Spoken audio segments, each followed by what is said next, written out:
Namastê, sejam bem-vindos aqui em nosso espaço, Caminho da Luz. O tema que nós escolhemos hoje é um tema bastante controvertido, bastante polêmico, mas muito interessante, cheio de conspirações, que é o Projeto HAARP. Né? Projeto HAARP, com a sigla americana HAARP, que em inglês significa High Frequency Active Auroral Research Program.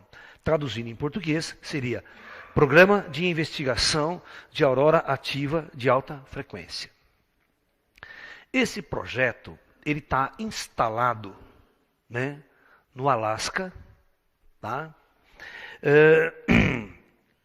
E é um projeto da Marinha Americana, ok? E da Força Aérea. Então, só por esse aspecto, e é um projeto altamente secreto. Ninguém sabe o que os caras fazem lá. Eles falam uma coisa, mas no fundo não se sabe o que se faz lá. Vários governos do mundo, vários governos, inclusive a União Europeia, você está entendendo? Vieram a público, em determinado momento, pedir explicações sobre este projeto e colocou um monte de cientistas para investigar a origem e a natureza desse projeto. E os russos fizeram o mesmo e vários países do mundo fizeram o mesmo. Porque este programa tinha cheiro de uma arma extremamente avançada, muito mais poderosa do que uma arma nuclear. Então isso deixou o mundo científico em alerta.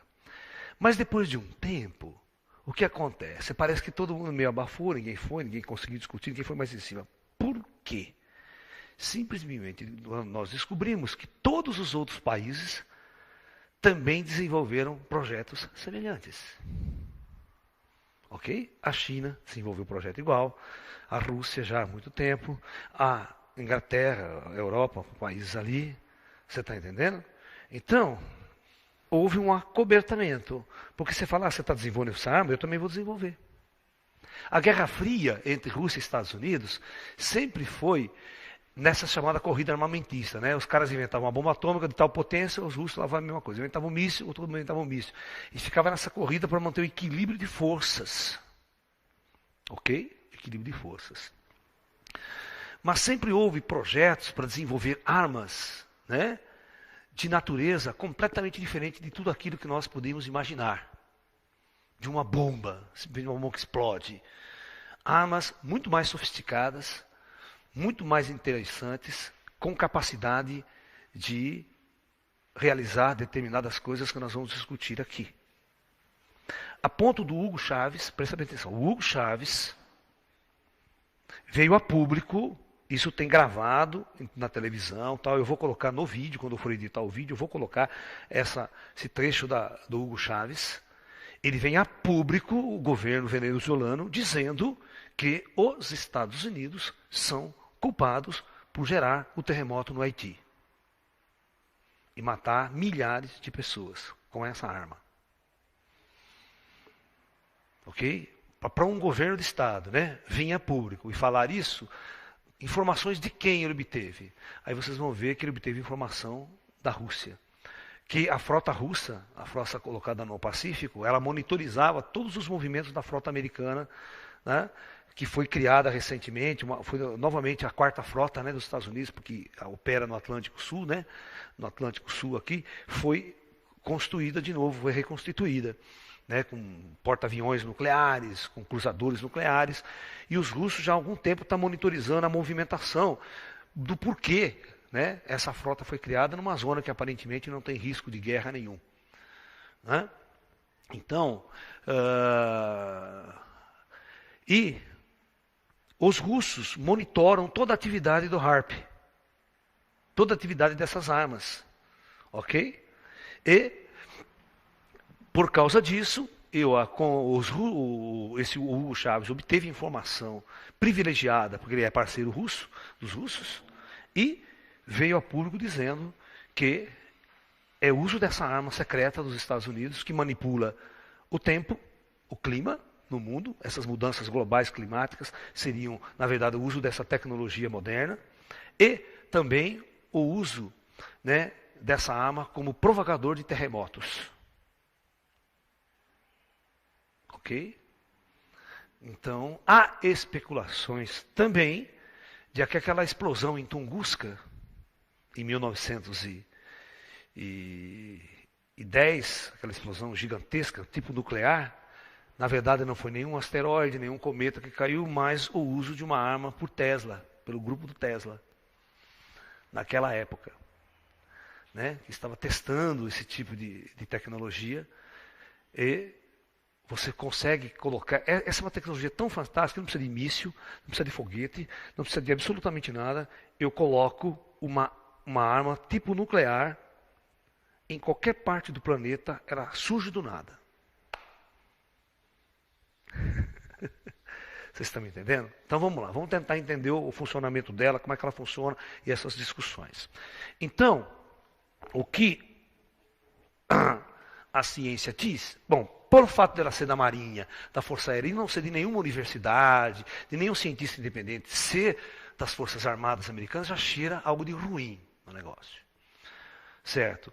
O que a Marinha e a Aeronáutica têm interesse em fazer um projeto se não é por uma arma? Né?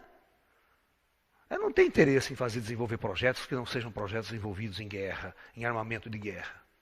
Então já cheira mal o próprio encabeçamento desse projeto HARP. Porque se fosse um projeto científico estudar atmosfera, ionosfera, como eles falam, né? Você está entendendo? Simplesmente qualquer universidade, os militares não precisam estar envolvidos nesse negócio. Sabe? Seria um projeto que qualquer universidade americana ia desenvolver e tudo mais, e pronto, acabou. Tá? Então, quais são as especulações em cima desse projeto HARP, dessa arma? Primeiro, seria, na verdade, uma arma que nós chamamos uma arma escalar. Eu já vou tentar explicar várias coisas. 2. Essa arma teria capacidade de manipular o clima na Terra. Isso em qualquer parte do mundo. Manipulando o clima, né, causando furacões, tempestades, secas em determinados lugares, quebra em safras econômicas, quebra em safra agrícola, quando você manipula. Você quer manipular o mercado, sabe? Você quer manipular o comércio de produtos primários, produtos agrícolas, você simplesmente, numa determinada região produtora, você cria uma seca. E como isso se faz? A gente vai tentar entender o funcionamento desse mecanismo. 3. Essa mesma arma seria capaz de criar e gerar grandes terremotos.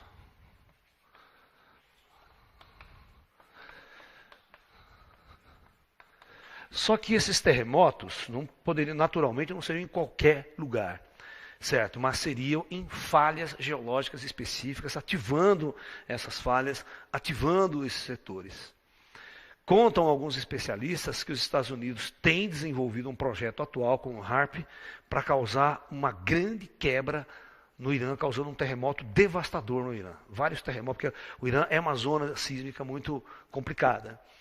E os americanos provocariam esses terremotos para quebrar toda a estrutura, a economia, quebrar todo esse mecanismo por causa desse enfoque nuclear que os Estados Unidos têm. Só que da mesma forma que nós sabemos, todo mundo está sabendo, os grandes governos do mundo sabem. Porque tem cientistas e investigadores trabalhando há muito tempo. Muito bem.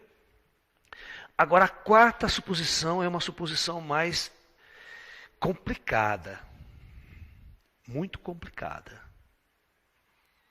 Que, se não me lembro, a causa fundamental da catástrofe Atlântica, de uma grande guerra que destruiu a Atlântida, o motivo principal pelo qual houve um grande conflito na Atlântica no passado, foi exatamente por uma invenção de uma arma semelhante. Uma arma que manipulava,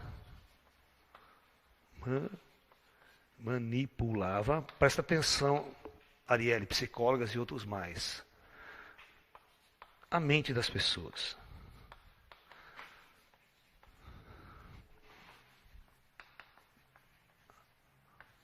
Em massa. Ok?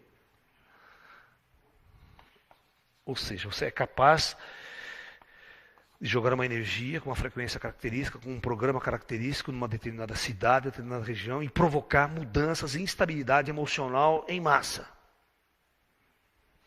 podendo levar à loucura, à morte e a determinados estados de consciência que a gente nem imagina.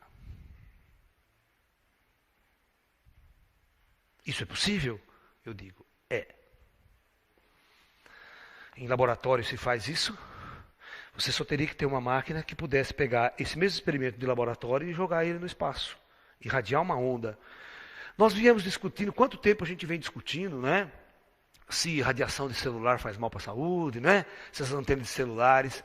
E já, você vê, as grandes empresas, ninguém quer ter uma torre de celular no quintal da sua casa. Porque sabe que provoca câncer, provoca isso, que ela cria vários problemas.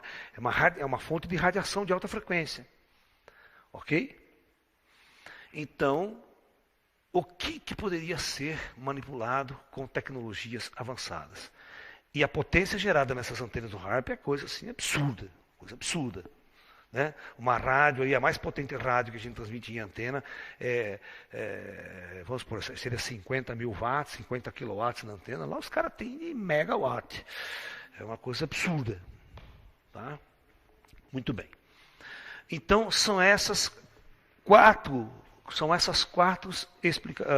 extrapolações que a gente vai discutir aqui e tentar explicar para vocês isso daí. Muito bem.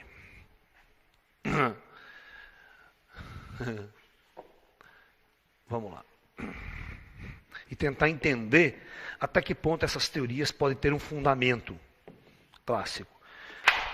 Quando eu disse a vocês que talvez uma arma desse porte de manipulação da mente das pessoas, das coisas de massa, foi o grande causa fundamental da Guerra Atlântida, porque os cientistas desenvolveram esse tipo de arma, e esse tipo de arma começou a criar um fator tão complexo na civilização, que quando o inimigo detecta que é a ação de uma arma do inimigo, imediatamente ocorre uma retaliação nuclear. Vocês estão entendendo? Por isso que hoje em dia não tem mais sentido, por exemplo, guerra biológica. Todos os grandes países desistiram de criar armas biológicas nos seus arsenais. Por que não teria mais sentido? Porque não tem, vamos supor que eu vou pegar uma arma biológica e vou jogar contra um país nuclearmente armado. O primeiro momento que ele soube que ele foi infectado por uma arma biológica, ele retalha nuclearmente. Não tem segunda, você está entendendo? Vai lá e retalha nuclearmente. É aquela velha história, se o Irã desenvolver uma arma nuclear, jogar em cima de Israel, né? 2 horas depois, ou 40, 30 minutos depois, ele está bombardeando nuclearmente o Irã. Sabe, é uma coisa de retaliação imediata. Né? Então, o uso dessas armas sofisticadas, quando um inimigo detecta essa arma, se ele não tem capacidade, né, se essa arma não foi usada diretamente contra ele, e se essa arma, por exemplo, ele tem a capacidade de reproduzir ela em seus laboratórios, então ele fica tranquilo, porque há um equilíbrio de forças. Ok? Mas se ele percebe que aquele país tem uma arma sofisticadíssima e ele não tem capacidade para desenvolver essa arma, né, ele vai e bombardeia. O inimigo, principalmente, vai lá bombardear a arma e tudo mais, sabe? Tenta detonar aquela arma do cara. É igual Israel fez com o Iraque na década de 70. O Iraque estava construindo um reator atômico, um reator nuclear. Só o medo dele produzir uma bomba atômica, não tinha declaração de guerra, não estava em guerra, nada. Israel foi lá com a sua força aérea e bombardeou totalmente essa usina nuclear iraquiana. Vocês acompanham a notícia nos noticiários da TV, vocês vão perceber que Israel está doidinho para fazer um ataque preventivo contra as instalações nucleares do Irã, que estão produzindo urânio enriquecido, tal. Até agora, ele não fez esse ataque porque o serviço secreto israelense começou a aconselhar os militares, dizendo que não é possível que as instalações nucleares do Irã, elas estão de tal forma camufladas, elas estão de tal forma funcionando, né, a 100, 200 metros de profundidade, em bunkers muito bem construídos, que um ataque preventivo só iria destruir aquelas que estão na superfície e aquela que a gente acaba levando os inspetores da ONU, né, para olhar, sabe? Aquela para engrever. Mas que a grande produção, o grande material é secreto, está em bases ocultas que o Israel não vai atingir. Então o serviço secreto israelense falou assim, olha, se você fizer um ataque, vai ser muito pior, porque você vai provocar um estado de guerra no Oriente Médio, e vai ser o motivo para o Irã estar atacando, jogando mísseis e convencionais em cima de nós, e você não vai resolver o problema. Você não vai atrasar o programa nuclear iraniano dessa maneira. Né? Então, eles estão num impasse, eles não sabem o que faz. Eles não sabem o que fazem. Ou fazem uma guerra total contra o Irã, do mesmo jeito que fez com o Iraque, invade e anula todo o sistema. Né? Mas existe um perigo aí, né? Qual seria esse perigo? Do Irã já possuir uma arma ativa nuclear, só não ter testado. Todo mundo sabe que isso é possível quando o Paquistão explodiu sua primeira bomba atômica, né? A Índia, na semana seguinte, explodiu a dela também. Agora eu pergunto, quanto tempo faz que a Índia tinha a bomba dela pronta? Lá guardada, só não testou. Só não fez um teste. Então, da mesma forma, né, nós sabemos que existe uma comunicação muito grande entre Irã e Rússia, Irã e Coreia do Norte. Existe uma aliança muito grande. E a Coreia do Norte já explodiu sua bomba atômica. Ok? Provavelmente, toda essa tecnologia, e a gente sabe que todo o programa nuclear iraniano é um programa nuclear coreano, e é um programa nuclear paquistanês. Que se sabe a eficiência desse programa. O Paquistão já explodiu as bombas atômicas, já tem mísseis para transportar essas bombas. E essa questão toda, né? Por essa discussão, quando a Coreia do Norte quis lançar esse teste desse míssil de longo alcance aí, né? Dizendo que ia botar um satélite em órbita, ainda bem que o satélite falhou, caiu no mar, o foguete, 2 dias depois, né? Senão, era um problema você perceber que a Coreia do Norte tinha um míssil operacional que atingia os Estados Unidos. Né?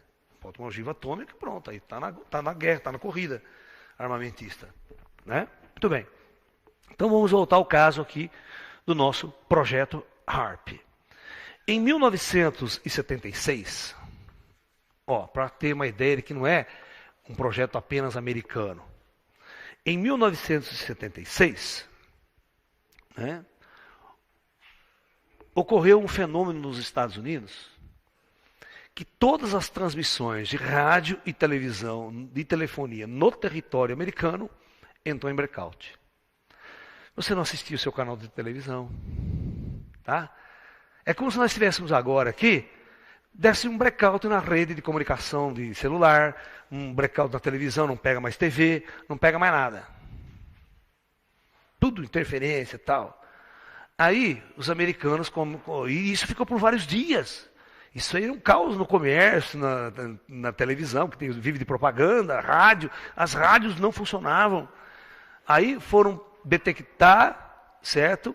Era uma transmissão poderosa de um sinal de rádio que vinha da Rússia.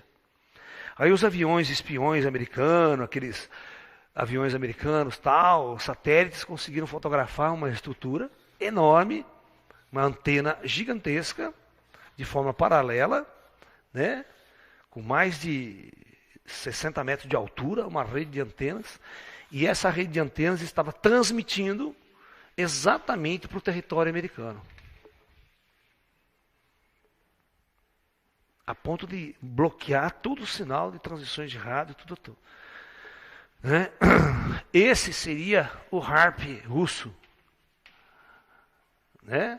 Naquela época, diz que esse projeto aí, depois, esse foi um teste que ele jogou isso nos Estados Unidos, mas que essa antena ficou operacional por mais de 20 anos. Hoje ela foi desativada, mas agora não se sabe outros lugares que eles montaram, outro tipo de antena, outro mecanismo, para fazer esse tipo de tecnologia. Né? Pode estar subterrânea agora, pode estar secreta, não precisa. E eu vou provar para vocês que essas antenas não precisam estar de determinada maneira no ar. Um lugar visível que pode ser bombardeada, pode ser destruída por qualquer avião de caça. Ok? Ou míssil Tomahawk. Muito bem. Então, para mostrar para vocês que os russos já operavam muito antes dos Estados Unidos montar o projeto dele. Então, talvez por causa desse ataque russo aos Estados Unidos, foi um ataque russo, os americanos procuraram rapidamente desenvolver a sua arma no caminho semelhante. Ok? Muito bem.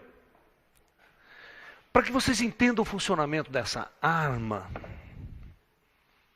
eu preciso explicar uma coisa muito complicada em física para vocês, chamada teoria da onda escalar, que é desenvolvida por Tesla. Tesla que vai desenvolver essa teoria, porque ele queria mandar a eletricidade à distância, lembra? Sem perda, não podia ter perda nenhuma na transmissão. Esse era o jogo do Tesla. Vocês sabem o que é uma onda eletromagnética, que é a eletricidade andando no espaço? Toda onda de rádio, toda antena, quando ela pulsa, ela começa a mandar um sinal que você pega no seu radinho, ela está mandando eletricidade no ar, tá? Ela manda. Só que perto da antena, você tem uma ideia que é eletricidade? Se nós tivéssemos uma antena de rádio aqui perto de casa, aqui mais ou menos 100 metros, 200 metros de distância, isso no Rio os negros faziam na favela os negros faziam isso antigamente. Então é o seguinte, a antena, perto da antena, a potência é muito alta, porque a gente sabe que quando vai se afastando da antena, a potência vai caindo do sinal. Por isso que vocês também, quando estão ouvindo o rádio, estão andando na estrada com o rádio. Está pegando bem a estação, né? Você vai se distanciando da antena da sua cidade, o sinal vai caindo até ponto que some a transmissão. Perfeito? Porque a potência do sinal vai caindo. Você não consegue mais na antena induzir uma corrente elétrica na sua antena lá e entrar no seu rádio e você ouvir aquela estação. Então, da mesma forma, a antena de rádio. Então, na verdade, quando você estabelece uma antena de rádio aqui, você quer ver assim, ó, tá? Está lá a antena, que esse ponto ela começa a transmitir um sinal. Geralmente é esférico esse sinal, porque ela sai de um ponto e vai. Se você tiver uns 100 metros dessa antena, 200 metros dessa antena, você faz uma brincadeira. Porque a favela inteira era iluminada a partir dessa... Os negros não pegavam eletricidade, nem pagavam a conta. Você esticava um fio, assim, ó. Um fio comprido, um arame comprido, um fio comprido. Simplesmente aqui você puxava 2 pontinhos, não deixava encostar. E aqui você instalava a sua lâmpada. Tá? Aqui você botava um bocal. E aqui você botava a sua lampadinha aqui. A lâmpada acendia. Tá ligado em tomada nenhuma. Você botou e tipo, pum, a lâmpada acende no ar. Por quê? Porque essa antena aqui, ela está jogando eletricidade no ar. E aqui é simplesmente uma antena receptora desse sinal. Tá? Como está muito perto da antena, a potência é muito alta, a ponto de acender uma lâmpada. Tá? Isso acontece, isso você pode fazer. Entendeu? Isso significa que qualquer transmissão de rádio é jogar eletricidade no ar. Mas um dos problemas que o Tesla tinha, ele falou assim, eu quero transmitir eletricidade para a tua casa. Desse jeito assim. Só que tem um problema. Se você transmitir desse jeito, o que vai acontecer? Qualquer anteparo que tiver, qualquer curva que tiver, não vai chegar a eletricidade na sua casa. Então tinha que ter uma tecnologia diferente. Eu vou transmitir sem perda. E outra, à medida que essa potência vai saindo da antena, quando dá 10 km de distância, já não consegue pegar. Certo? Cai o sinal a zero e não tem, você não vai acender a lâmpada. Então como é que você resolve esse problema? Eu preciso resolver esse problema da seguinte maneira. Eu preciso dessa antena aqui jogar um sinal, por exemplo, de 100 kW de potência, em qualquer ponto chegar a 100 kW. Certo? Porque você sabe que uma lâmpada comum, né, daquelas antigas de filamento, era 100 watts, né, 150 watts. Certo? Uma casa gasta no máximo quanto? 2.000 watts. Então, eu posso gerar, hoje a gente sabe que as transmissões elétricas geram aqui bilhões, megawatts, milhões de watts, para alimentar uma cidade inteira, para alimentar um país. Os geradores produzem isso.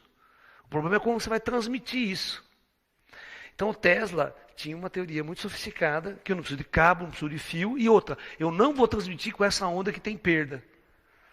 Eu vou transmitir de um jeito que entre esse ponto e esse ponto, o negócio funciona assim, ó.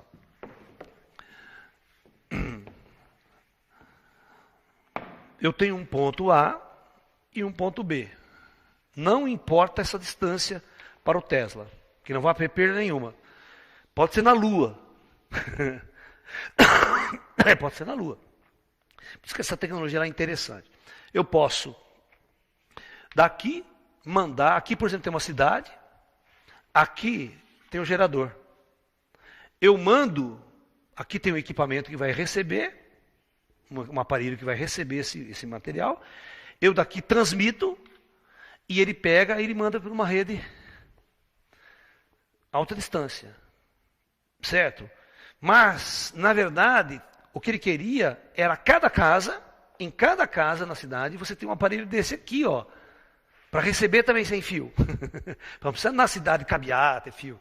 Não, todo mundo ia receber de uma forma onde não há nada. E outra, você pode passar aqui que não vai ter choque, não vai dar choque em você, não tem nenhuma radiação interferindo em você. Como ele queria fazer isso? Isso é uma teoria chamada onda escalar. Onda escalar.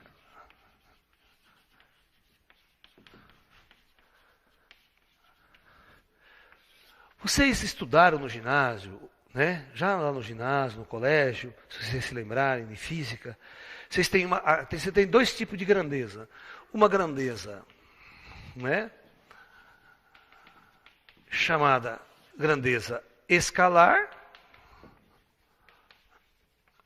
e a outra grandeza vetorial. Vocês se lembram disso? Uma grandeza escalar é apenas um número, né? Você está entendendo? Por exemplo, qual a potência do seu celular, a potência do seu rádio, a potência? A potência é uma grandeza escalar, né? Você fala, tem 100 kW, meu amplificador lá que tem, né? Tem 300 watts de potência. Então a potência é uma grandeza escalar, é um número. Você está entendendo? Né? Ou seja, uma grandeza é outra grandeza escalar. Quanto mede esse salão? 30 metros quadrados. É uma grandeza escalar. Agora, uma grandeza vetorial, ela é diferente. Por exemplo, uma grandeza vetorial, ela precisa de 3 outras informações para compor uma grandeza vetorial. Vamos supor que eu tenho um corpo aqui, e eu digo, está sendo aplicada nesse corpo uma força, né, de 30 newtons. Você fala, não, eu preciso saber mais coisas. Eu preciso saber aonde está aplicada essa força. Essa força pode estar aplicada para baixo, pode estar aplicada para lá, pode estar aplicada para assim, torta, no ângulo. Então a grandeza, a força já é uma grandeza vetorial. Então essa grandeza vetorial, ela precisa de três dados para completar uma grandeza vetorial. Você precisa de direção, horizontal, vertical. Você precisa dar essa direção. E você precisa dizer o sentido. Então, é nesse sentido que eu estou aplicando a força. Ou poderia estar aplicando a força nesse sentido. Ou nessa direção e nesse sentido. E o valor. Então eu tenho, para uma grandeza vetorial, eu preciso de direção, eu preciso de sentido e preciso da intensidade.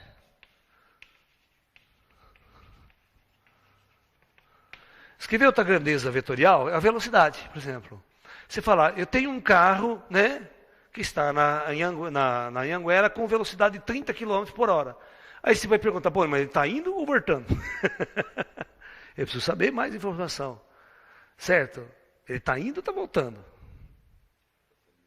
Está sendo empurrado, está sendo puxado, qual a direção? Então tem todas essas consequências. Então uma grandeza vetorial, ela precisa dessas questões. Tá? Muito bem. Eu vou tentar explicar de uma forma bem simples como é que eu consigo mudar essa questão. Uma onda se deslocando no espaço, ela é uma grandeza vetorial, porque ela tem intensidade dessa onda, ela tem velocidade, tem sentido que essa onda está indo, então ela tem esses vários fatores, certo? Então ela é considerada uma grandeza vetorial. E todas as vezes que você joga uma eletricidade no espaço, ondas alternadas, quer fazer corrente alternada, você quer jogar ela no espaço, você precisa transformá-la numa onda, senão ela não se propaga. Né? Muito bem.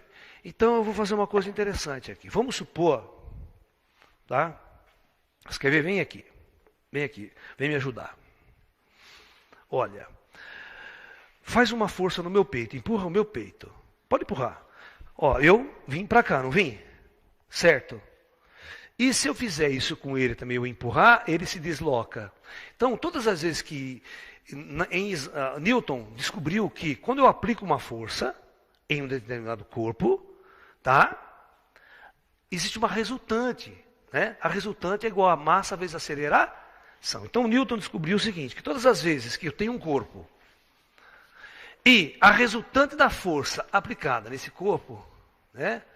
Que é uma grandeza vetorial, por isso que a gente divide com flechinha, a resultante dessa força é igual a massa vezes a aceleração, que é também uma grandeza vetorial. Isso Newton descobriu. Ok? Tá?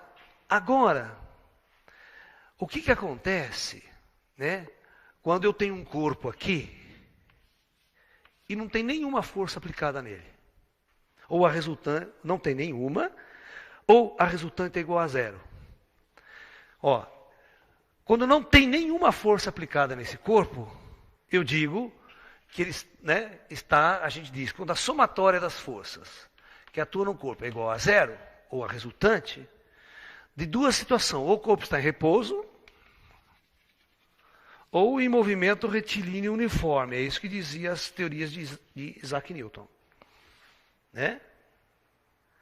Então, se não existe nenhuma força aplicada no corpo, ou ele está em repouso igual a zero, ou se a somatória de todas as forças aplicadas nele for zero, ele tem essas duas condições. Mas o Tesla notou um furo nessa teoria. Que furo que é? Vem cá, de novo. Nós vamos encostar essas nossas duas mãos. Preste bem atenção. Mas nós não vamos fazer nenhuma força nesse ponto aqui. Não vamos fazer nenhuma força. Qual que é a resultante? Zero. Certo? Zero. Está em repouso a mão. Ok? Agora eu vou pedir que você faça uma puta força na minha mão. Pode fazer. E eu vou contrabalancear. Você vê que nós dois estamos gemendo pra caralho. Aqui dentro, qual que é a resultante? Zero, porque não sai do lugar. Mas no fundo está tendo uma puta força, filha da puta, nesse ponto aqui. Mas para Isaac Newton é a mesma coisa que nada. Não tinha nada.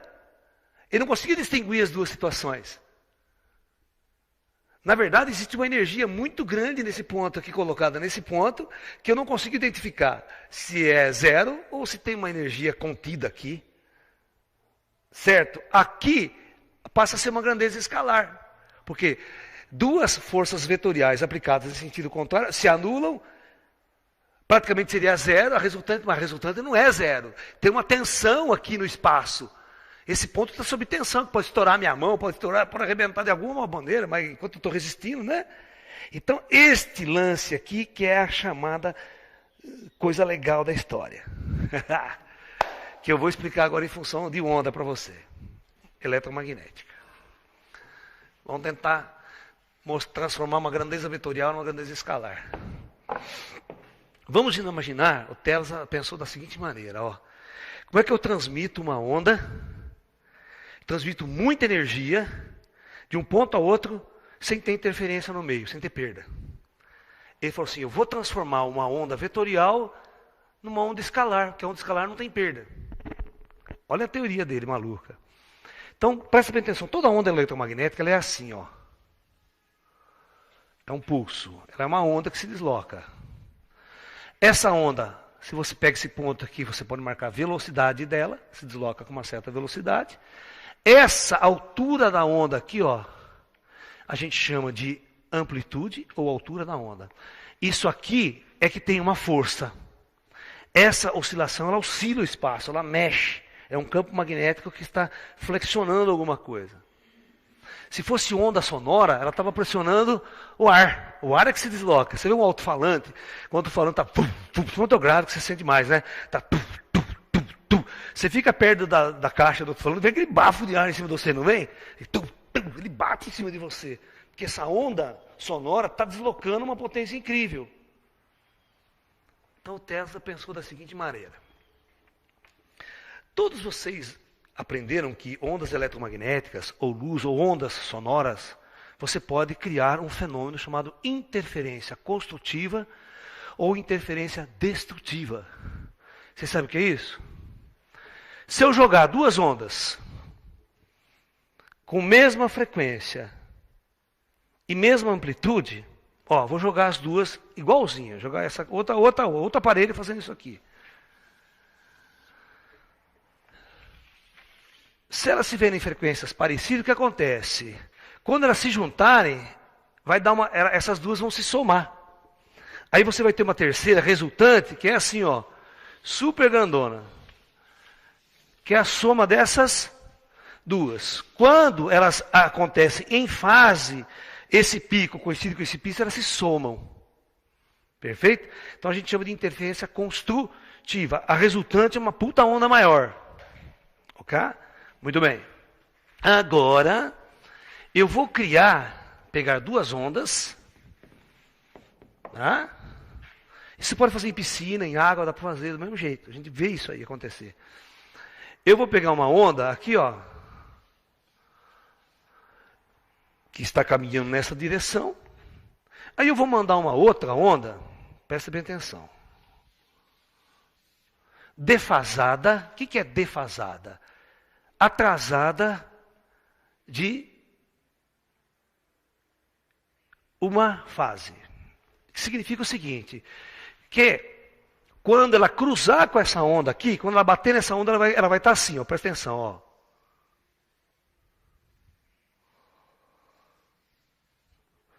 Vocês entenderam? Ou seja, quando essa aqui pulsa para cima, essa aqui pulsa para baixo. Quando essas duas ondas se cruzarem, sabe o que vai acontecer? Uma interferência destrutiva. Nós vamos ter vamos jogar as duas ondas nesse mesmo sentido. Quando elas se cruzarem, aqui, não tem nada. Zero. Mas presta atenção, eu não tenho uma coisa puxando para cá, uma empurrando para outra, não tem uma tensão no ar. É zero. Mas existe uma tensão no espaço-tempo aqui. Tem uma força ali. É diferente de não ter nada. Eu posso pegar essa onda aqui e colocar 10 kW aqui, 10 kW, são 10 kW de potência. Mas quando elas se interferem, uma destrói a outra, mas o Tesla dizia que na verdade a energia está ali ainda. Ela não foi embora, é aquilo ali, vem cá de novo. Né? É a mesma coisa de essa onda, se você me empurrar e eu não fizer força, é uma onda só, eu venho para cá. Agora, se nós dois ficar com essa tensão, é o que está acontecendo nessa onda aqui. Aqui está uma tensão violenta. Está uma força aqui. E vamos supor que você aumenta a força. Eu aumento também. Chega uma hora que nós estamos colocando o seu aparelho está colocando 10 mil watts, o meu está 10 mil watts, mas no fundo não está acontecendo porra nenhuma, né? Mas a hora que acontecer algum problema aqui e liberar, isso aqui explode. Você concorda comigo? Que vai explodir, pode quebrar minha mão, pode vazar energia aqui nesse ponto. Foi aí que os cientistas começaram a acreditar exatamente no seguinte. Eu posso criar essas duas ondas aqui, a hora que elas saem do meu aparelho, eu faço as duas interferir. Então, na verdade, ela está saindo zerada aqui. Se não tem nada, não pode haver interferência. E não há perdas. E eu vou mandar isso aqui embora. Eu sei que ela está indo embora. Ela vai para qualquer parte do mundo, vai até para a Lua. Agora, quando ela chegar nesse ponto aqui, vamos supor que eu escolho um ponto aqui, que eu quero defasar a onda. Eu quero tirar essa interferência. Eu vou fazer surgir aqui aquele potencial que você vai explodir aqui. Então os caras fazem o seguinte, eles mandam uma terceira onda agora essa onda é dirigida.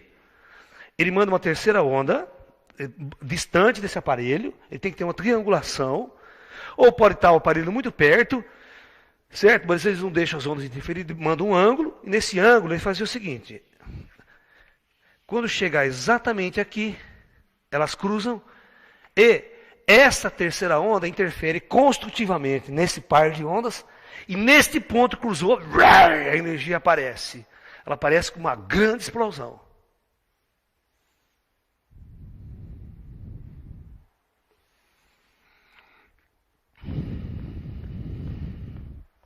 Então, é como se ele criasse um canhão, tipo de um canhão. Eu vou apontar para tal lugar, certo? Eu disparo esse canhão e eu escolho, enquanto não tem a terceira onda, esse canhão pode passar através de você, não faz nada. Mas eu escolho um ponto que eu quero que essa energia seja liberada. Então, nesse ponto, é como se surgisse do nada a explosão, assim, ó. Ela explode aqui, naquele lugar. E a intensidade dessa explosão depende de quanto que eu botei de potência no meu aparelho aqui. Entendeu? Na verdade, o que o Tesla queria fazer, exatamente, ele queria construir um aparelho aqui. Aqui é uma arma. Mas ele queria construir um aparelho, simplesmente um aparelho, para defasar essa onda e tirar um fio que se acender uma lâmpada. Tesla queria isso. Mas quando a ciência e os cientistas começaram a perceber o potencial disso como uma arma, chamada arma escalar, você está me entendendo? E esse tipo de onda, chamada onda escalar, agora os cientistas perceberam que ela tem 200.000 aplicações. Muito bem. Um grupo de cientistas, né, que trabalhavam para as indústrias petrolíferas, eles precisavam prescrutar o solo profundo para encontrar petróleo. Aquela história, como é que eu tenho certeza que nessa região ou embaixo desse lugar tem petróleo? Petróleo na pré-sal, por exemplo. 200.000 abaixo do mar, ou qualquer região da terra. Porque para furar um poço na tentativa só, você vai gastar uma puta dinheiro, chega lá, não tem nada. Então eu preciso saber, de antemão, fazer uma prescrutação, uma pesquisa, para saber que nessa região aqui embaixo tem realmente uma quantidade de petróleo, e dá para avaliar. Quando fala, tem um poço aqui que dá para tantos mil barris diários e tal, a própria reflexão é essa. Mas como os caras chegaram a essa conclusão? Qual a tecnologia usada para investigar o subsolo? É exatamente, cai mais ou menos nisso aqui. Então, um grupo de cientistas, né, trabalhando para a indústria petrolífera na década de 60, 70, eles começaram a desenvolver um aparelho de irradiação, aí que vai ver esse aparelho que vai usar para causar terremoto também. Então, está lá a superfície da Terra, e o subsolo, aqui a grandes profundidades, você precisa ver se tem água, tipo de solo. Então eles criaram um aparelho aqui que gerasse um tipo de onda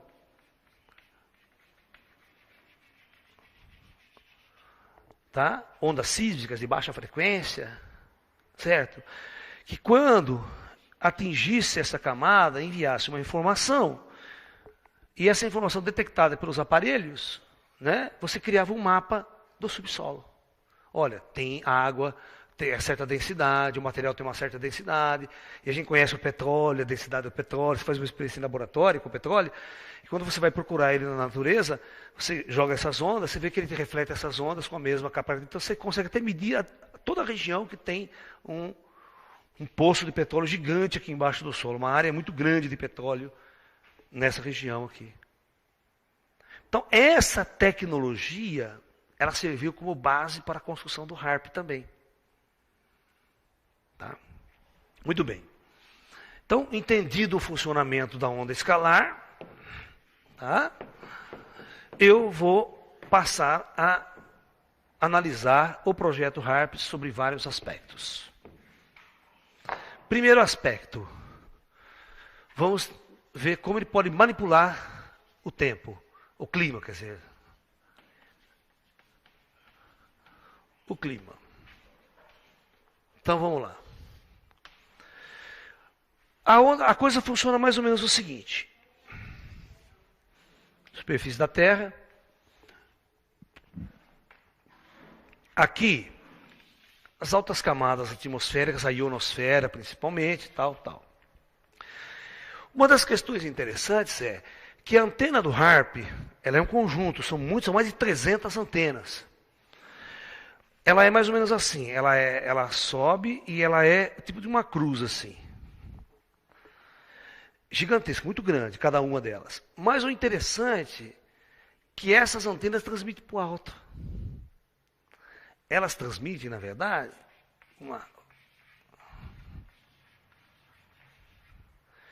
E a ideia dessas ondas é aquecer a alta camada da atmosfera. Aquecer.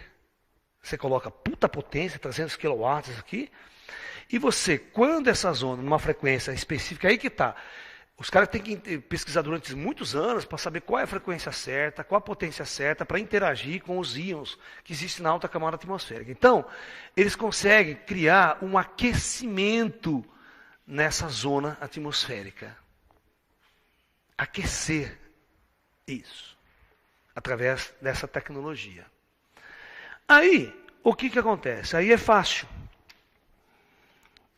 Exatamente vai acontecer o seguinte: como eu posso direcionar essa arma para qualquer região, dependendo de onde ela está, eu posso aquecer aqui, mas eu posso aquecer aqui também, posso aquecer aqui.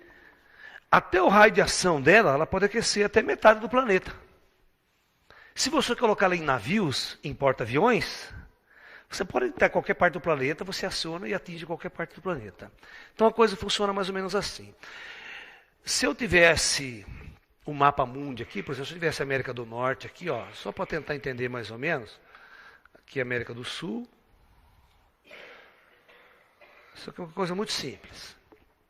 Tá lá aqui a Europa, né? Tal. Aqui a África. Só para você entender um pouquinho, aqui a Austrália. Só para a gente sacar mais ou menos aqui essa questão. Só para a gente estar entendendo. Bom. O projeto HARP está lá no Alasca. A ação desta arma colocada nessa posição aqui, ou seja, nessa posição estratégica no Alasca, ela está muito mais fácil, muito mais estrategicamente para atingir território russo, território chinês, sabe? Essa região que são os grandes inimigos, e até o próprio Oriente Médio. Por isso que ela não está colocada na costa leste, na costa oeste, né? Não está colocada no deserto, né? Ok? Então está numa região bastante isolada também, não tem ninguém. Tem uma cidadezinha pertinho lá, tá? Uma cidadezinha de 2, 3 mil habitantes. Mas que você vai lá, ninguém fala nada. Ninguém sabe de nada do que está acontecendo. Tá? Então, voltando, como é que os cientistas poderiam manipular o clima usando essa arma? Né? Então, na Califórnia, contam os especialistas que houve um período de seca muito grande, inexplicável pelos cientistas, pelos climatólogos.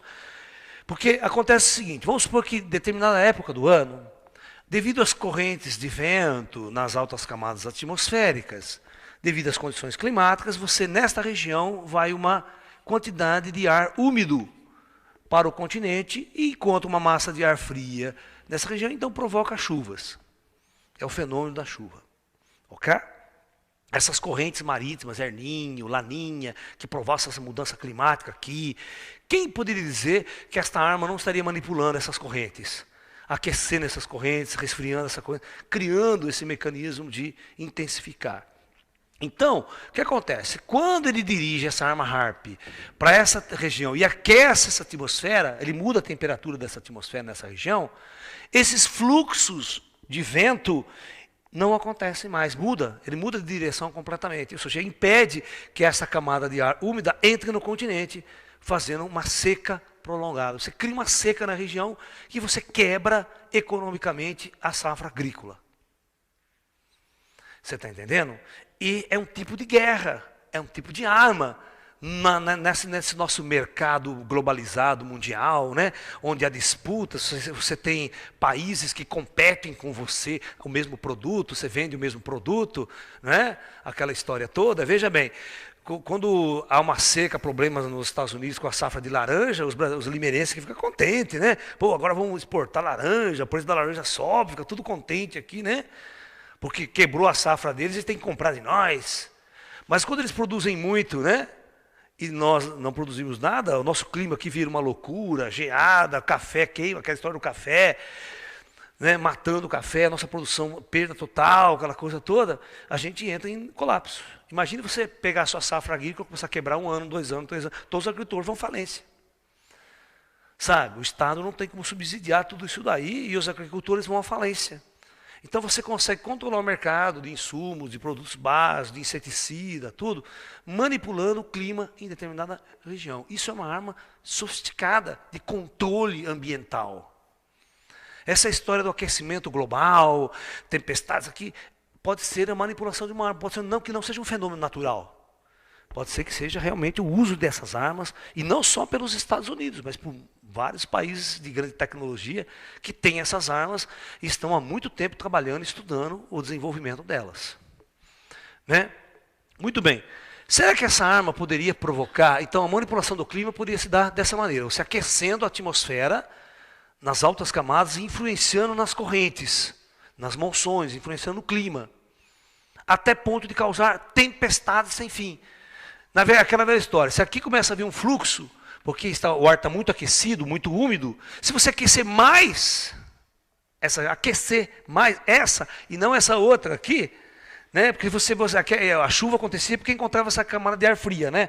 Mas se você esquenta essa daqui, a água quente não provoca chuva. Então o clima pode ser manipulado usando esse tipo de tecnologia. Ou seja, você pode provocar profundas secas por um período prolongado em determinadas regiões, quebrando a safra agrícola, porque todos nós sabemos, quem é agricultor sabe, que às vezes você precisa de chuva naquele mês, em um mês. Se você perder aquele, você perde toda a plantação. Então, se naquele período exato você manipula o clima, você tem uma destruição total de safras enormes, uma quebra econômica para o país terrível. E você pode estar ganhando muito dinheiro com isso, né, se você manipular essas forças.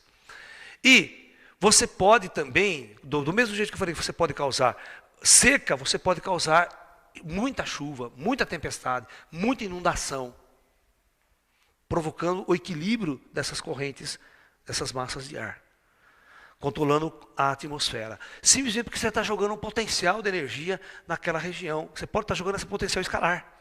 Você está entendendo? E naquela altitude, daquele ponto, eu quero. Por isso que ele está falando assim, eu quero, daqui, eu jogo uma onda escalar, e eu faço ela explodir exatamente nessa zona da alta camada da atmosfera. Muito bem. E um furacão? E um furacão? Como é que um furacão acontece? Então, quando você vê, não tem furacão no continente. Não tem furacão dentro do... O furacão só acontece no mar. Certo? Só no mar. Por quê? Porque ele precisa ser alimentado por vapor de água. Então você tem o oceano. À medida que o clima, né, as diferenças climáticas entre a alta camada da atmosfera e a baixa, o oceano começa a ficar muito quente, por isso que a época dos furacões acontece quando é verão, certo? Verão no hemisfério norte, aquela coisa toda. O oceano fica muito aquecido. As correntes marítimas que vêm pelo oceano, elas ficam muito aquecidas.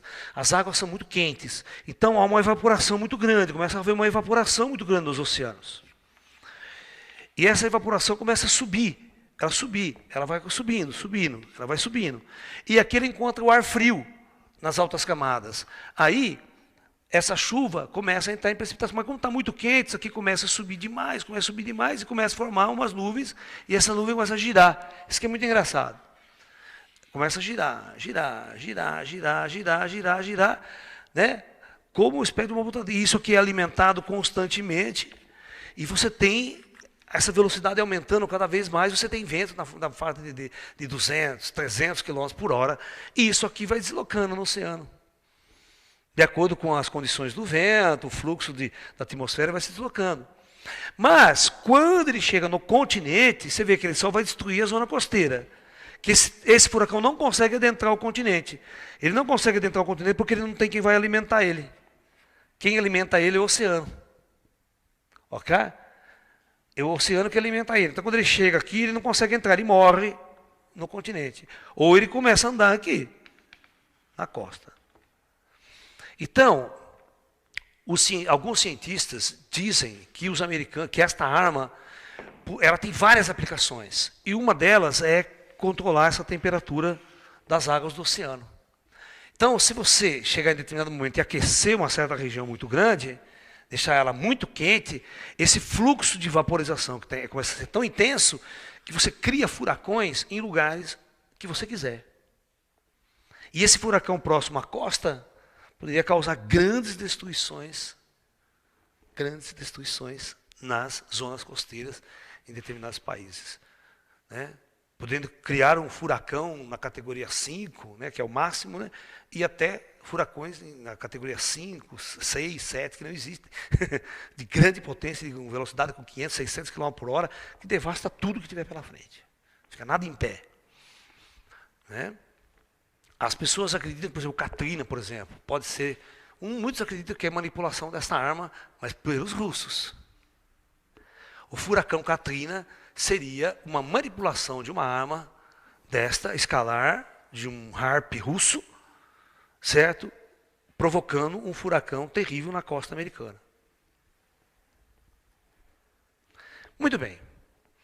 Como funcionaria agora, então, uma arma dessa para causar terremotos? É possível isso?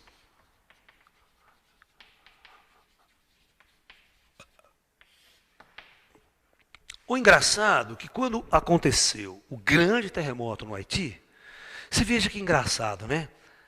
É só regiões muito pobres do planeta, locais muito pobres, que acontecem gigantescos terremotos.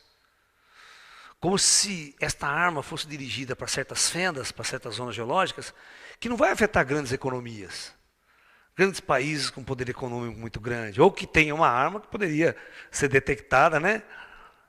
E para ver um contra-ataque. Então, porque o indivíduo precisa testar se essa arma funciona ou não. Vai testar onde, né? Onde que eu vou testar? Então, os cientistas militares falam, por exemplo, preciso escolher uma área, uma zona, né?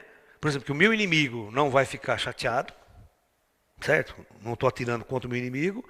Então, vou escolher a Nicarágua, a América Central, um país pobre, caindo aos pedaços, que economicamente não apita nada para ninguém. Vou testar arma nessa região. Essa é a acusação do Hugo Chávez, hein? Você está entendendo? Então, existe uma guerra oculta aí, e a coisa funcionaria mais ou menos assim. Vamos lá. Eu teria aqui a superfície da Terra. Aqui a crosta terrestre. Aqui eu já teria uma fenda, uma falha geológica numa zona da crosta. Tá? Vamos supor que qualquer tipo de ação e de força que eu possa induzir nessa falha, ela causaria um terremoto. Deixa eu dar uma explicação. Se eu aqui explodisse uma bomba atômica, se eu colocasse uma bomba atômica num ponto-chave e explodisse, tremeria de tal forma que poderia ser o estopim de um deslocamento das placas. Certo? E você causar aqui na superfície um terremoto gigantesco. Agora, claro que eu não vou lá, como é que eu vou enviar uma bomba atômica aqui? Né? Então, tem várias maneiras de você fazer isso. Vamos supor que o magma está aqui. Magma. O magma, na camada da crosta, em certas regiões, ela se infiltra, tem até os vulcões ativos, porque ela sobe. Você pode até fazer vulcão entrar em erupção, usando essa arma. E, lá distante, está o HARP, ou uma arma russa, ou uma arma americana. Certo? E você joga uma potência escalar para esse ponto aqui. Ou uma potência escalar para esse magma aqui. Você superaquece esse magma aqui. Você começa a aquecer, aquecer, aquecer, aquecer. É uma panela de pressão. A pressão começa a aumentar, aumentar, aumentar. Aí ela desloca a placa aqui. Ou você, nesse ponto, explode uma bomba. Você joga a potência. Certo? Por isso que, às vezes, para essa arma funcionar, você tem o HARP mandando a potência maior e você tem um navio que está nas proximidades, uma frota, que vai mandar esse segundo raio interceptor. Sabe aquele raio que vai fazer com que a onda escalar abra? Você causa uma interferência construtiva agora, naquelas duas ondas escalares que estão ali fazendo pressão no espaço, você causa uma interferência construtiva, naquele ponto ela abre. Pá! E você cria uma explosão subterrânea gigantesca, porque essa arma ela pode ser dirigida para qualquer ponto. Nada interfere nela. Não tem barreira. Você faz ela explodir em qualquer lugar. E você explodiria. E é engraçado que o governo americano, mas minutos depois do terremoto do Haiti, já estava com toda a frota pronta para dar assistência médica, levando helicóptero, levando tudo, a ponto de entrar o exército americano no Haiti, né, com armas, com armamento, tudo ali para controlar roubo, saque em massa, tal, como se eles estivessem pronto e preparado para aquela situação. Até que os navios hospitais foram deslocados, tudo para a região, como se eles estivessem preparados para algo que eles próprios iriam causar. Aqui é um bando de gente pobre, né? Negro, americano, é negro ainda, tudo negro, pobre, né? Aquela coisa toda, ninguém está nem aí que se morrer 200 mil, 50 mil, 100 mil, não vai afetar muito a economia do planeta. Né? Da mesma forma, os russos sabem que essa tecnologia existe. E a frota russa estava no Atlântico Norte e estava no Pacífico, monitorizando, porque sabia que mais cedo ou mais tarde os americanos iam utilizar essa arma. E eles têm tecnologia para monitorizar isso. Tá? E por que a Marinha está interessada nisso? Porque uma das coisas mais complexas existentes na guerra nuclear, na guerra estratégica nuclear, é submarino. Os submarinos, eles são indetectáveis até hoje com a nossa atual tecnologia.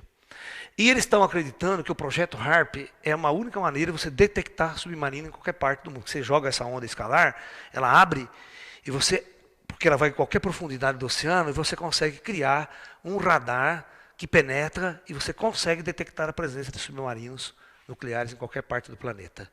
Então isso para a estratégia militar é o que há. Porque hoje, um submarino nuclear russo, com 240 bombas atômicas de alta potência, pode estar simplesmente a 300 metros da costa dos Estados Unidos e é indetectável. Ele pode lançar os mísseis dali e os mísseis em questões de segundos atingem os alvos nos Estados Unidos. E esses submarinos são indetectáveis. Da mesma forma, um submarino iraniano. O submarino iraniano não detecta russo, também não detecta iraniano. É essa a questão, esse é o medo que vocês não sabem. Os iranianos também têm submarino. Eles podem pegar o submarino iraniano, navegar e ficar perto de Nova York. Dá uma ordem lá, ele sai fora e manda um míssil nuclear. Não precisa ser míssil de longo alcance, como esse vagabundo, carregando essa ogiva, arrebenta com Nova York inteira e afunda o submarino de novo. Quem vai achar o desgraçado depois? Entendeu? Esse é um dos grandes medos que não se discute, não se fala na televisão. Então, uma necessidade de detectar submarinos. Então, este equipamento também pode ser utilizado para detectar submarinos e destruí-los. Porque é uma arma. Você detecta e, ao mesmo tempo, você destrói ele, criando essa arma, sua bomba, essa explosão. Então, geraria um potente e forte terremoto criando isso. Vocês vão entrar na internet, vocês vão pesquisar. Quando vocês assistirem o meu vídeo, esse vídeo, eu vou colocar lá essa declaração do Hugo Chávez. Ok? Num dos pontos da minha palestra, eu vou cortar no meio ela, eu vou colocar essa declaração do Hugo Chávez. Pode até ser agora. Né? Que não está editando. Então, vocês vão ver que o Hugo Chávez vem na televisão e fala, logo após o terremoto do Haiti, que esse terremoto é um terremoto causado por uma arma secreta americana em teste de manipulação de terremoto. Ele que acusa o governo americano mesmo, de ser o culpado de fazer isso. E ele tem essa informação de onde? Você fala, mas esse cara é bonachão, esse cara fala bobagem, fala uma... Mas escuta aqui, por que um chefe de Estado chega numa televisão e vai falar isso? Certamente, ele tem muita informação que a gente não tem. Ele tem informação dos iranianos, está aliado com o Irã, aliado da Rússia, aliado da China. Então, o serviço secreto dele também tem serviço secreto. Ele também tem cientista. Não é porque é venezuelano. Tem muita coisa por baixo do pano que vocês não sabem. É que é a velha história. Se você for um presidente da República aqui no Brasil, você vai entrar nos arquivos secretos de disco voador, de OVNI, de tudo que nós temos aqui escondido. Ele também vai ter. Ele também tem muita coisa com os russos. Sabem de muita coisa os chefes de Estado. Né? A ponto de vir a Putin, principalmente agora, que ele sabe que ele está com câncer, ele pode morrer a qualquer momento, aí ele vai meter a boca no mundo mesmo. Ele vai poder chegar e falar coisas que pode criar essa polêmica. Então, na verdade, gente, nós estamos num nível de tecnologia hoje em dia que a bomba atômica passa a ser uma arma dos primitivos, dos pobres. Porque existem tecnologias muito mais avançadas a ponto de criar armas muito mais sofisticadas e poderosas do que uma arma atômica. Isso faz com que os arsenais sejam obsoletos. Aí o nego começa a desativar mesmo, né? Vamos desativar, vamos fazer um acordo para desativar a bomba atômica. Também, claro, pode, porque eu tenho outra melhor. Mas veja, em qualquer acordo nuclear, ninguém desativa submarino atômico. Ninguém desativa mísseis que estão em submarino. Vão desativar aqueles mísseis da década de 60, que estão lá nos Estados Unidos enchendo o saco só atrapalhando, né? Que numa guerra para valer, ele nem vai ser usado, ele nem vai sair do chão. Né? Que as guerras serão mais estratégicas, com esses aviões invisíveis, com mísseis invisíveis, stealth, que atinge o alvo sem ninguém perceber. Essa vai ser a tecnologia moderna. Tá? Você vê no Iraque, na guerra do Iraque, né? Pô, os aviões americanos entravam em espaço aéreo invisível, ninguém detectava, eles bombardeavam e voltavam para casa. É aquela história, os caras estavam lá, de repente a bomba começava a cair na cabeça do cara, não sabia de onde vinha. Sabe? Porque o avião atirava a distância, ele estava alto para cá, ninguém viu o avião para atirar contra ele. De repente ele estava em cima do alvo, porque o radar não detecta. À noite, o ataque é noturno, né? Aquela tudo escuridão, de onde vem essa bomba? O cara não sabia de onde vinha a bomba. Então é isso. Hoje nós estamos vivendo, né, descoberta de armas muito mais sofisticadas. Muito bem. E agora, a nossa quarta ação desta arma HARP, que seria uma coisa chamada, o item 4 nosso, a manipulação da mente.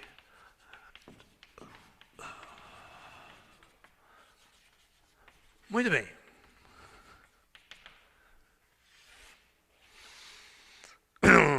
Na verdade, o HARP ele pode operar, segundo os especialistas, numa faixa de frequência que vai de 10 até megahertz. Ou seja, nessa faixa de baixa frequência. As baixas frequências, eles atuam para terremoto, porque oscila, são ondas de choque que vão oscilar, como o alto-falante lá que oscila. Se você pegar o som do Twitter, aquele puta som agudo, mas pega o som do alto-falante, ele treme tudo, ele começa a tremer as coisas, não treme? Um som grave não treme cadeira, não treme tudo. Então isso são ondas de baixa frequência, elas causam oscilações mecânicas. Uma onda muito aguda não causa. Aí os cientistas, há muito, já vêm estudando a ação, presta bem atenção, a ação de ondas elétricas no cérebro humano. Como as sinapses, como as emoções humanas, como as nossas emoções influenciam nesse estado elétrico do cérebro, através do eletroencefalograma. Você vê que quando você vai tirar um eletroencefalograma, é uma onda? Não é uma onda pulsante, uma onda elétrica? Então, isso que eu quero que vocês entendam. Veja bem. Agora que nós vamos chegar onde eu quero.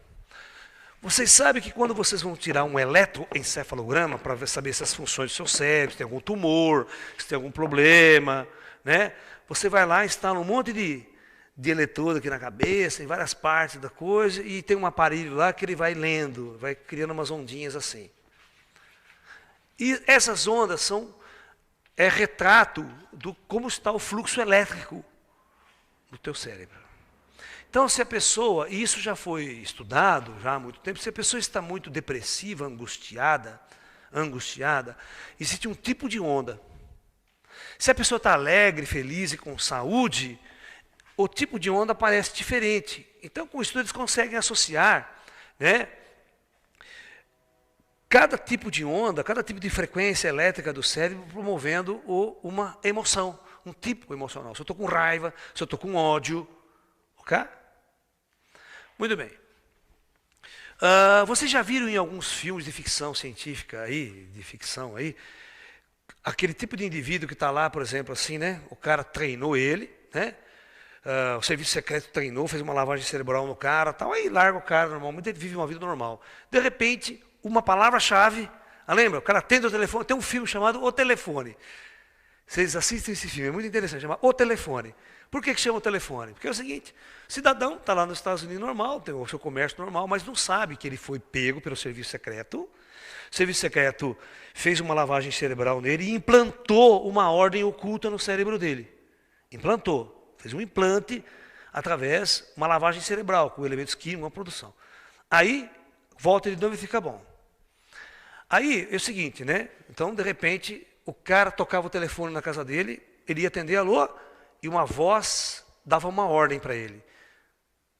Certo? Quando ativava esse som do telefone, essa voz específica, esse comando específico ativava um programa implantado, o cara ficava assim duro.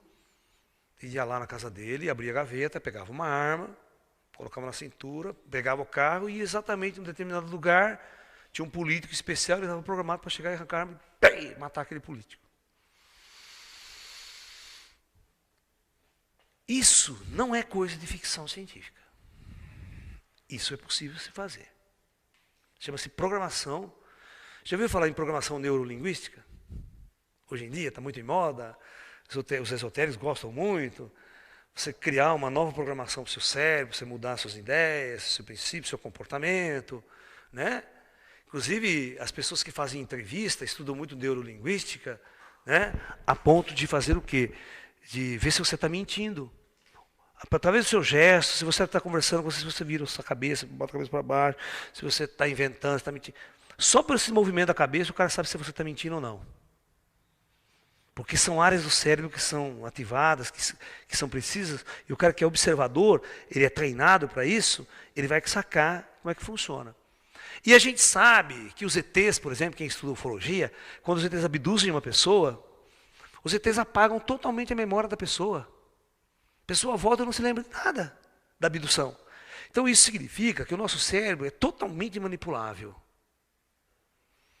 Mas eu não acredito ainda que através do HARP, por exemplo, à distância, você consiga implantar um programa específico na mente de uma pessoa.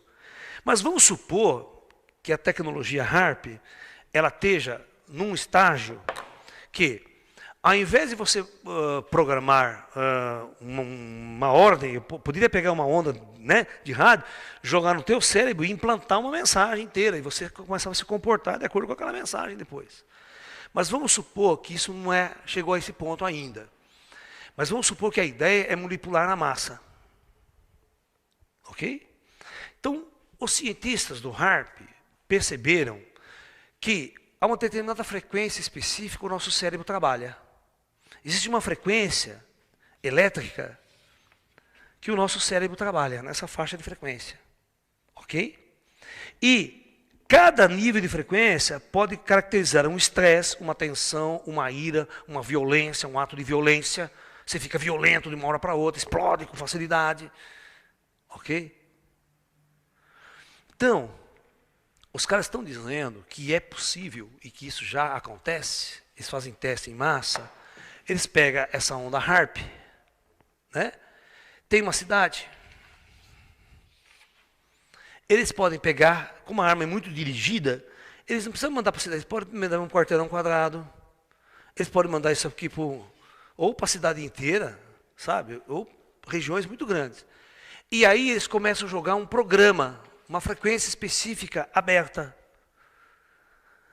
E aí, vamos supor que esteja jogando em cima de nós. Da mesma forma que tem milhares de sinais de rádio atravessando aqui agora, quantas estações de rádio e televisão não estão transmitindo? Vocês percebem? Não sinto nada. Porque a frequência não tem a ver muito com a minha percepção. Eu não percebo essas frequências. E programas inteiros estão sendo transmitidos agora, não estão? Com um aparelho específico eu posso sintonizar e ver uma programação, tanto de rádio quanto de TV. Satélites estão jogando esse sinal para cima de nós.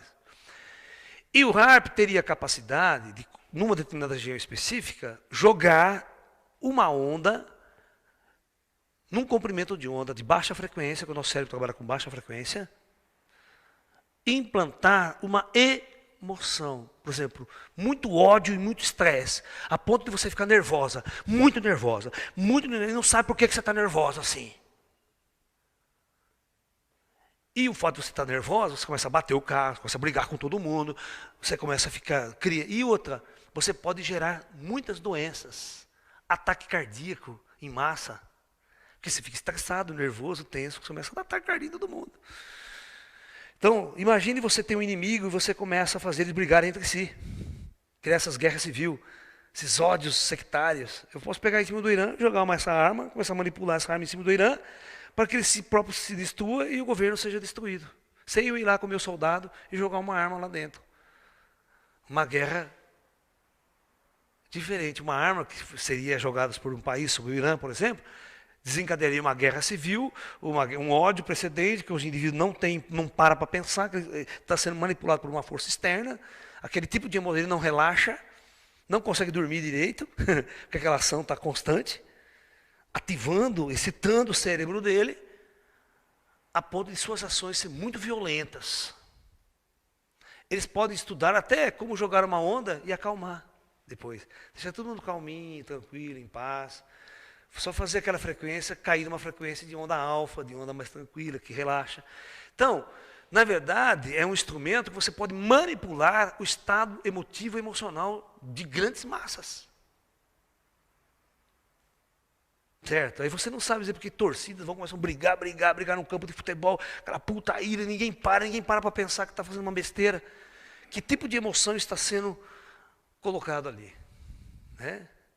Então, será que nós estamos sob a ação de determinadas armas modernas sem precedente na história da humanidade?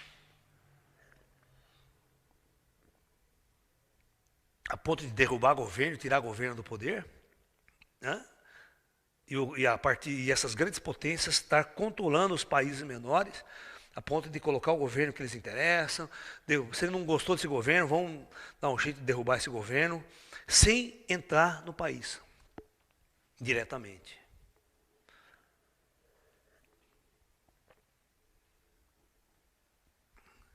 É as armas do futuro.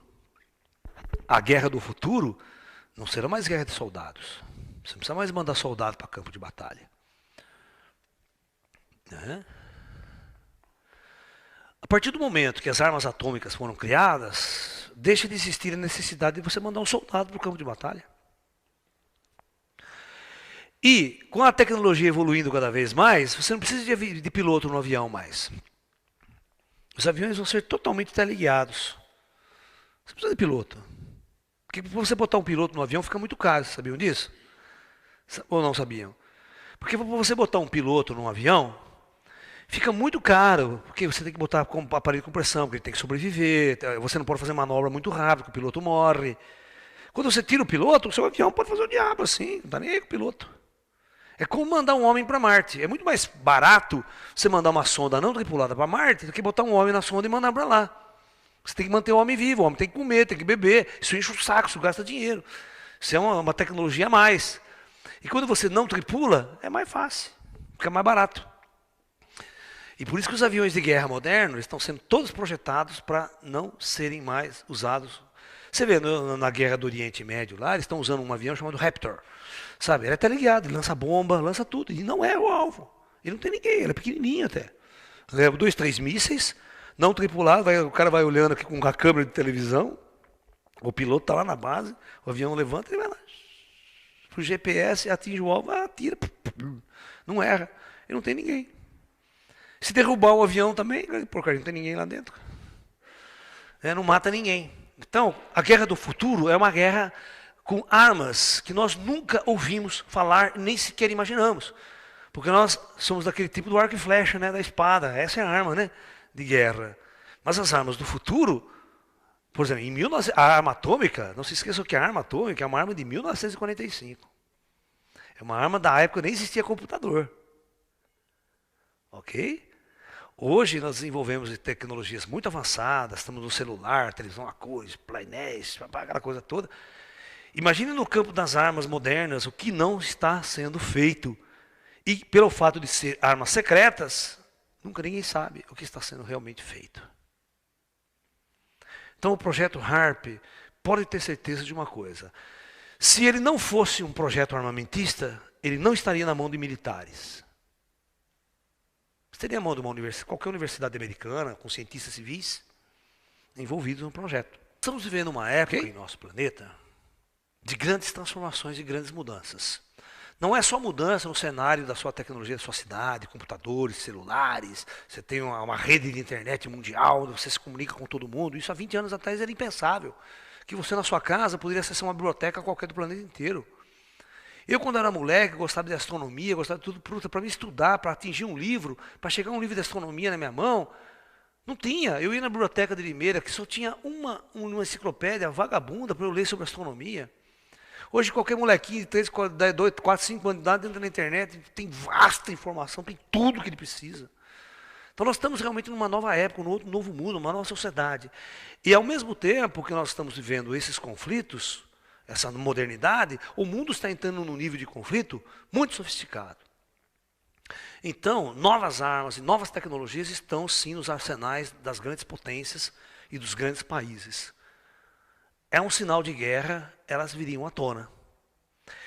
Eu lembro de uma coisa, de uma reclamação. O governo americano, quando o governo americano começou a bombardear o Iraque, com os mísseis Tomahawk, aqueles mísseis inteligentes, são lançados, que eles vão baixinho, tal, sabe? Que eles funcionam com GPS para atingir o alvo. Eles começaram a reclamar com os russos. Falaram, não é possível, nós estamos lançando os mísseis aqui, os nossos Tomahawk começam a cair lá na Arábia Saudita, começam a cair não sei aonde. Ou seja, existia algum equipamento russo no Iraque, por baixo do pano, que estava desviando totalmente os mísseis teleguiados. Ou seja, toda essa tecnologia de míssil inteligente, de avião inteligente, certo? Vai por terra, porque é simples uma interferência de rádio causada por um HARP desse, uma barreira HARP, você desnorteia todo o sistema GPS do míssil, e o míssil, ao invés de cair naquele alvo preciso, que é erro de 1 metro, sabe aquela coisa toda, vai cair lá no território da Arábia Saudita. 3.000 quilômetros de diferença. E os americanos falaram assim, os iraquianos não podem ter esse equipamento. Não é possível que eles tenham um equipamento desse. E aí, jogaram em cima dos russos. Mas, na verdade, os russos só estavam testando. Entendeu? Os russos não entrou na guerra. Ele não desviava todos os mísseis Tomahawk. Eles ficavam sacando na hora que os caras, por via satélite, na hora que os americanos lançavam um míssil, falavam, vamos ligar o HARP, vamos ver se funciona a nossa tecnologia. Porque o dia que esses caras fizerem um ataque contra nós, abre a rede inteira e não chega um míssil até nós. O míssil vai cair lá nos Estados Unidos mesmo, vai não sei aonde, mas alvo ele não vai atingir. É porque você vê, essas armas, no fundo, são de alta tecnologia, mas elas são facilmente destruídas por uma tecnologia contra medidas. A gente chama de contramedidas, né? Eu crio um míssil inteligente que não erra o alvo, certo? Agora, eu quero saber como é que eu vou me defender desse míssil aí. Então, os russos criam essa rede HARP também. Ó, eu vou jogar uma interferência de rádio em cima daquela região do Iraque. Qualquer míssil que entrar nesse setor, perde a orientação, nunca vai acertar o alvo de jeito nenhum. Então, é assim que está acontecendo nas épocas modernas. Eu presto muito bem atenção em certos pontos, sabe, que não são muito discutidos, na televisão, não aparece. Essa declaração do Hugo Chávez mesmo, não apareceu na Globo? Na época Não. Você sabe que a TV Record foi a única TV brasileira a produzir um documentário naquele programa chamado Câmara Record sobre o HARP. A Globo não fez esse programa, e nenhum outro canal, a não sei os canais a cabo, Discovery e tal, esses canais têm passado programas discutindo este HARP. Eu peço que vocês entrem na internet e vocês vão ver programas específicos, discussões, gente que escreveu livro sobre o HARP, fazendo essa discussão toda sobre essa arma moderna e de alta tecnologia. Ok? Então é isso, é um resumo dessa discussão aí, que eu quero que vocês fiquem atentos, que vocês não estão no mundo mais de 30, 40 anos atrás. As armas também evoluíram. E o nível de guerra futura pode ser muito diferente. E eu vou dizer uma coisa para vocês, e a hora que um país se sentir ameaçado diretamente por uma arma desse tipo, a retaliação vai ser nuclear. Pode ter certeza. A guerra nuclear pode começar a qualquer momento de uma situação que vocês nem imaginam. Então é isso. Namastê, muita paz.